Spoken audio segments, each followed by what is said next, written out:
Mi madre envía pruebas falsas a mi esposo para que se divorcie, porque sabía sobre la infidelidad de ella, pero ahora me da suficiente tiempo para arruinar su vida. Soy hija única. Mi papá es un hombre noble, callado, de esos que trabajan desde temprano, que arregla lo que se rompe en casa y que no sabe mentir. Mi mamá, en cambio, siempre fue la que hablaba por los dos. Fuerte, determinada, elegante. La gente la admiraba. A veces, incluso la temían un poco. Yo crecí entre esos dos mundos, con el ejemplo de una madre poderosa y un padre que amaba en silencio. Mi infancia no fue infeliz.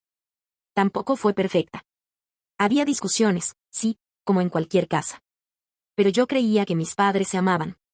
Lo creí hasta que tenía 28 años. En ese entonces, yo estaba casada desde hacía 5 años. Tenía un buen trabajo, mi esposo y yo vivíamos tranquilos. Teníamos planes de ahorrar para comprar una casa. Y yo, en el fondo, soñaba con tener hijos pronto. Me sentía segura. Sólida. Hasta que un jueves por la tarde, todo empezó a desmoronarse. Ese día salí antes del trabajo porque hubo un corte de luz en el edificio. Decidí pasar a una cafetería para revisar unos correos. Era un lugar tranquilo, con sillones cómodos. Me senté en la esquina, pedí un café con leche y abrí mi laptop. Todo parecía normal. Hasta que, por pura casualidad, miré hacia la entrada. Entraron una mujer y un hombre.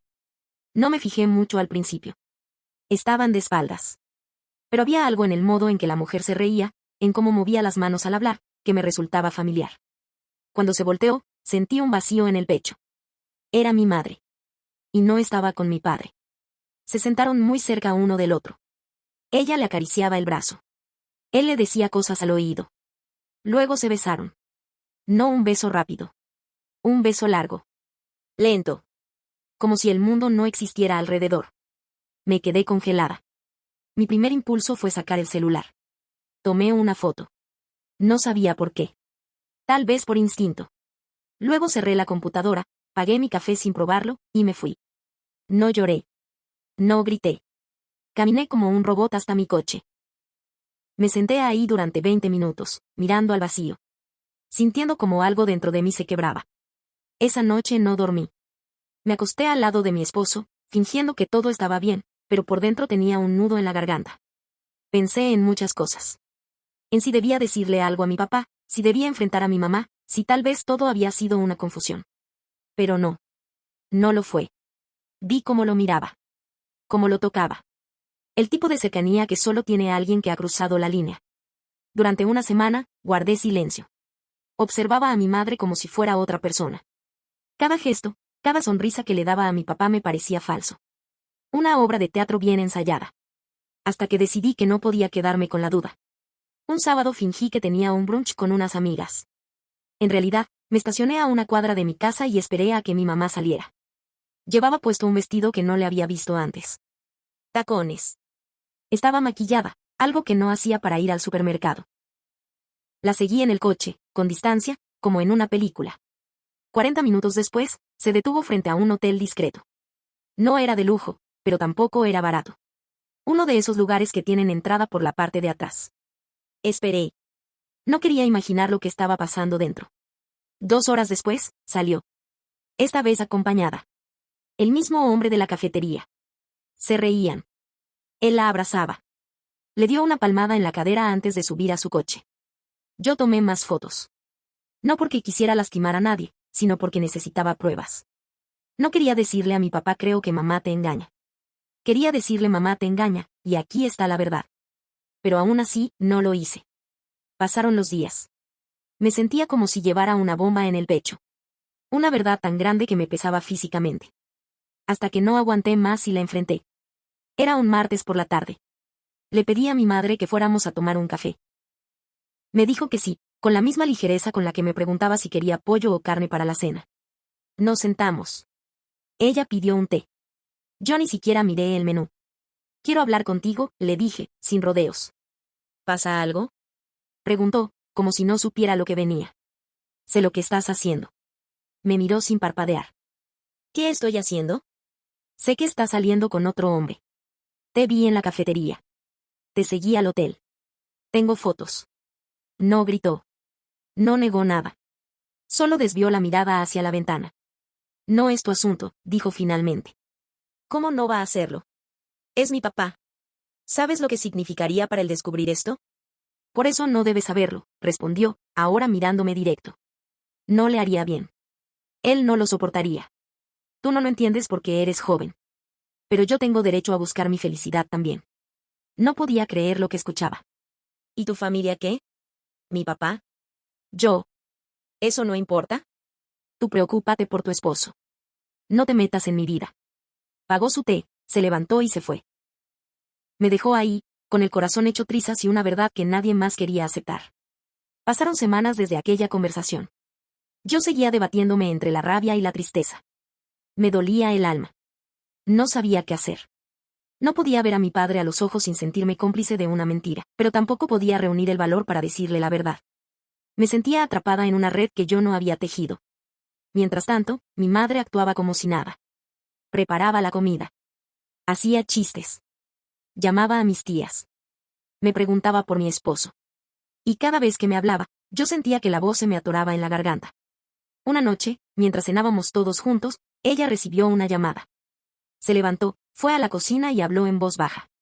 No alcancé a escuchar todo, pero sí una frase que me quedó grabada: no puedo hablar ahora, estoy con mi familia. Mi familia. Como si eso no significara absolutamente nada para ella. 2 semanas después, mi mundo se vino abajo. Estaba en casa cuando mi esposo llegó.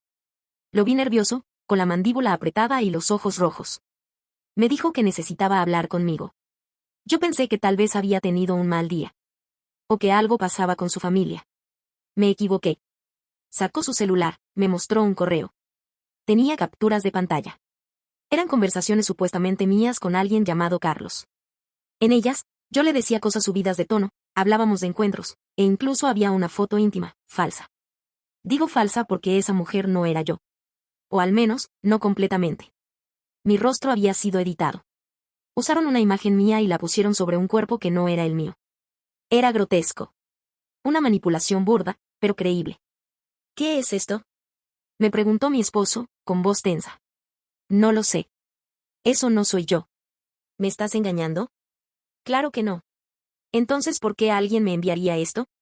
No tenía respuesta. No tenía cómo explicarlo. Y entonces, me mostró otro archivo. Era un audio. Una voz parecida a la mía susurraba cosas. Era claramente editado, pero si no conoces bien a alguien, podrías creer que es real. Discutimos por horas. Él estaba fuera de sí. No quería escuchar. Solo decía que ya no podía confiar en mí. Que si había una mínima posibilidad de que fuera cierto, entonces todo lo que teníamos se había roto. Y al final, me lo dijo. Quería el divorcio. Al día siguiente, se fue del departamento. No me dejó explicarme. Solo se fue. Yo me quedé ahí, sola, rota, sin entender nada. ¿Quién haría algo así? ¿Quién me odiaba tanto como para inventar una historia de infidelidad, crear pruebas falsas y destruir mi vida? Pasé días llorando. No comía. No dormía. Apenas respondía a mensajes. Mis amigas estaban preocupadas. Mi papá me llamó varias veces para preguntar si todo estaba bien. Yo le mentí. No sabía cómo explicarle que su hija había sido acusada de algo que no había hecho, y que no sabía por qué. Hasta que una noche, recibí un mensaje de mi ex esposo. Solo decía: te paso el correo desde el que me mandaron todo. Por si te interesa saber quién arruinó tu vida. Abrí el correo. Revisé el remitente. Era una cuenta genérica, sin nombre, sin foto. Pero algo en los archivos adjuntos me hizo ruido. Uno de los documentos se llamaba Luna Naranja 21. Y ese nombre no era cualquiera. Luna Naranja era el apodo que mi madre usaba en un antiguo foro de recetas. Lo recordaba perfectamente. Era algo muy suyo. Nadie más lo conocía. Ahí empecé a sospechar lo impensable. Dormí mal esa noche. Soñé con voces. Con imágenes distorsionadas. Con mi madre sentada en un escritorio, enviando correos como un espía. Desperté con un pensamiento obsesivo: tiene que haber una forma de comprobarlo. Así que abrí mi laptop, entré al correo desde el que habían enviado los archivos, y empecé a rastrear cada detalle. Busqué el dominio, revisé la IP de origen en los encabezados, el nombre de usuario, la metadata de los archivos. No soy experta en informática, pero tengo lo básico, y algo me llamó la atención. Los archivos estaban creados desde una computadora con sistema operativo igual al que tenía mi madre en casa. El software usado para editar los audios coincidía con uno que recordaba haberle instalado hacía años, cuando le ayudé con una presentación para un curso. Además, uno de los audios tenía una pequeña marca en el archivo, user-mnd-65. MND son las iniciales de mi madre. No era prueba legal, pero sí era algo. Una pista. Un patrón. Me temblaban las manos. Pasé el resto del día en silencio, revisando cada correo. Había mensajes supuestamente míos que usaban frases que nunca usaba. Palabras demasiado formales o mal escritas. Fotos manipuladas con filtros baratos. Pero bastaba para hacer dudar. ¿Y si mi madre había hecho todo esto, para evitar que yo le contara a mi padre lo que sabía? ¿Era capaz de tanto? La respuesta me llegó sola. La enfrenté. Una tarde, fui a su casa. Entré sin avisar. Ella estaba en la sala, tomando té y viendo un programa. Me senté frente a ella. Y sin rodeos le dije. Fuiste tú, ¿verdad? ¿De qué hablas? Los correos. Las fotos falsas. Todo. ¿Fuiste tú? Ella no respondió de inmediato. Solo suspiró. No me dejaste opción.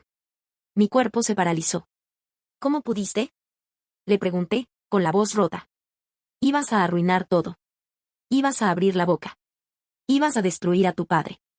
Yo no destruí nada. Tú fuiste la que lo engañó. Yo lo protegía. Tú querías herirlo con la verdad. ¿Eso te parece mejor? Me quedé en silencio. No podía creer lo que estaba escuchando. ¿Y arruinar mi matrimonio también es protegerlo? Tu esposo nunca fue para ti. Era débil. Dudó de ti con facilidad. Mejor que se fuera antes de que te fallara. Te hice un favor. Ahí sentí odio.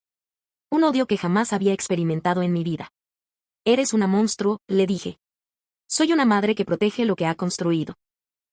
Tú aún no entiendes lo que significa mantener algo de pie, aunque esté podrido por dentro. Me fui sin decir más. Cerré la puerta con un temblor en las manos y la sensación de que ya no tenía madre. Tenía a una enemiga. Durante semanas, no hablé con ella. Tampoco con mi ex esposo. No respondí a llamadas. Me encerré en mí misma. Pero cuando el llanto se agotó, cuando el dolor dejó de ser sorpresa y se convirtió en fuego, tomé una decisión. No iba a quedarme de brazos cruzados. No buscaba venganza por venganza. No era solo por lo que me hizo a mí. Era por lo que había hecho a todos. A mi papá. A mi matrimonio. A la verdad. Y porque, en el fondo, si no hacía algo, esa mujer se saldría con la suya una vez más. Así que empecé a planear. Contacté a una excompañera de universidad que trabajaba como investigadora privada. Le expliqué la situación. Le pedí que siguiera a mi madre. Que registrara todo, dónde se veía con el hombre, a qué lugares iban, cuánto tiempo pasaban juntos.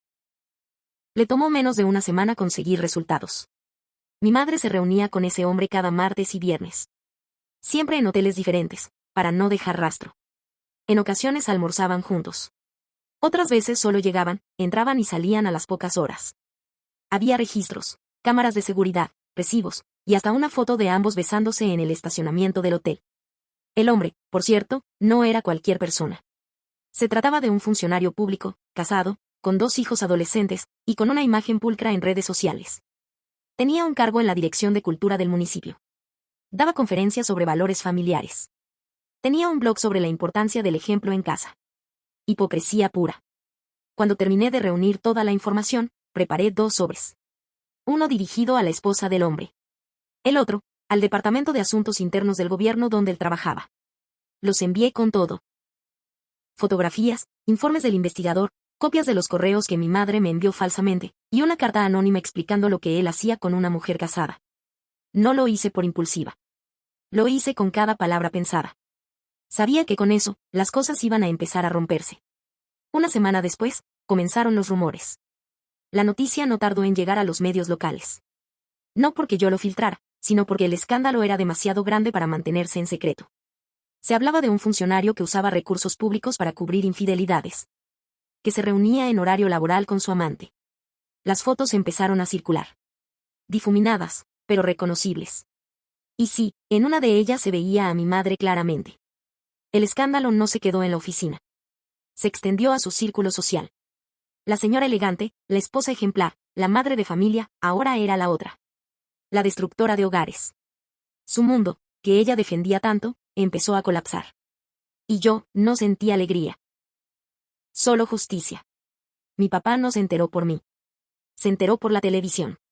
Un noticiero local presentó el caso con todos los ingredientes de un escándalo moral, infidelidad, política, traición. La imagen de mi madre salió, aunque su rostro estaba difuminado. Aún así, para cualquiera que la conociera, era evidente que era ella. Esa noche, mi teléfono sonó. Era él. ¿Tú sabías? Me preguntó con la voz apagada. Tuve que hacer una pausa. Me temblaba el cuerpo. Sí, papá. Lo supe desde hace tiempo. ¿Por qué no me lo dijiste? Porque me destruyó a mí también. Porque cuando intenté enfrentarla, ella me atacó. Me arruinó el matrimonio. Me acusó de cosas que nunca hice para que yo no pudiera decirte la verdad. Del otro lado hubo silencio. ¿Qué te hizo? Y entonces le conté todo. Desde el día que la vi en la cafetería hasta el día que mi esposo se fue por unas pruebas falsas. Desde los correos anónimos hasta las palabras que ella misma me dijo cuando la enfrenté. Todo. Cada pedazo de la verdad. No me interrumpió. Solo escuchó. Y cuando terminé, me dijo lo más triste que he escuchado en mi vida. Yo la amé tanto, y nunca la conocí. Días después, mi padre le pidió el divorcio. No hubo gritos ni discusiones. Solo le entregó los papeles y se fue a vivir a otra ciudad. Me llamó antes de irse. Me dio las gracias por no haberlo protegido con una mentira. A veces la verdad no es lo que uno quiere escuchar, hija. Pero es lo único que nos deja dormir tranquilos. Yo asentí. Aunque él no me viera, lo hice. ¿Y mi ex esposo? Un mes después me escribió. Me pidió perdón. Dijo que había revisado todo lo que le envié. Que no podía creer que su suegra le hubiera hecho algo así. Que se sentía culpable por haber dudado de mí. Nos vimos una vez. Charlamos. Lloramos. Pero no volvimos. No porque el amor se hubiera ido, sino porque la confianza que se quiebra tan profundamente, nunca vuelve a ser la misma. Yo necesitaba reconstruirme. Sola. ¿Mi madre? No volvió a buscarme. Me bloqueó de todas partes. Me quitó el habla. Me dijo que la traicioné, que le destrocé la vida.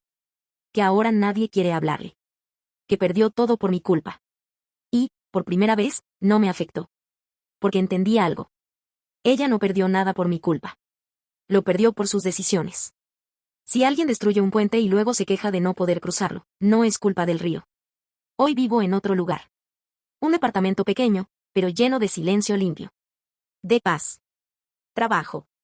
Escribo. Me esfuerzo por sanar. No sé si algún día volveré a amar con la misma fe con la que lo hice antes, pero sí sé que nunca más dejaré que alguien me haga dudar de mi verdad. Porque aprendí, a la fuerza, que incluso las personas que más deberían protegerte, pueden ser quienes más daño te hagan. Y que la verdad, aunque duela, es la única forma de ser libre. No me vengué. Solo devolví la verdad al lugar que le corresponde. Y aunque me quede sola, sé que no me fallé a mí misma. Y eso, en este mundo, ya es mucho decir.